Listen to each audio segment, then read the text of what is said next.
Hey guys, welcome back to the garage. Today we're talking about changing a light bulb in a WK2 Jeep Grand Cherokee. Now this job is a complete pain in the butt, but I'll show you how to tackle this job. This light bulb is hidden behind all this stuff. Alright, see this little cover down here under the wheel well? That is where you'll find the light bulb. So first, move your wheels far to the left. Then you want to remove these two bolts that hold on this reservoir.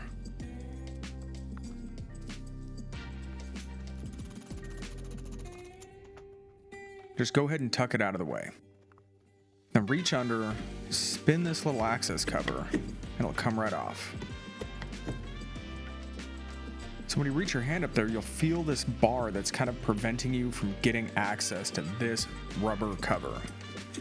You can reach up there, you'll feel it with your hands, and pull it off. This is what it looks like. It's this little cap. Once that's off, you can reach up there and you'll be able to feel the wires on the back of the headlamp. Give it a twist and pull it off. This is kind of what it looks like. Kind of have to go one-handed here because I'm holding the camera.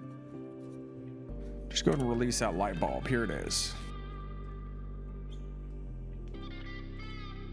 So this is an H11 or H11, just basic halogen light bulb.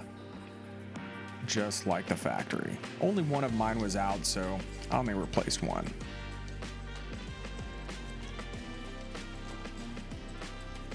So go ahead and push the connector onto the back of the light bulb. You'll hear a satisfying click right there.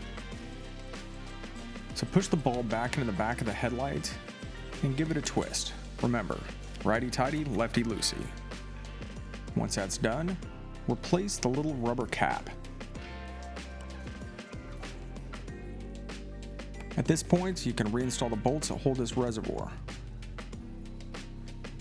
Now I'm only showing the right-hand side or passenger side. This is the more difficult side. On the driver's side, the only thing that's stopping you really is the airbox, well, and that crash bar that's down there. So if need be, just remove the airbox. So once everything's back in, replace that little access cover. Give it a twist. And boom, you've got headlights. Well, thanks for watching. If you like what you see, give me a like, give me a subscribe, and we'll keep doing content just like this. Until next time, I'll see you in the garage.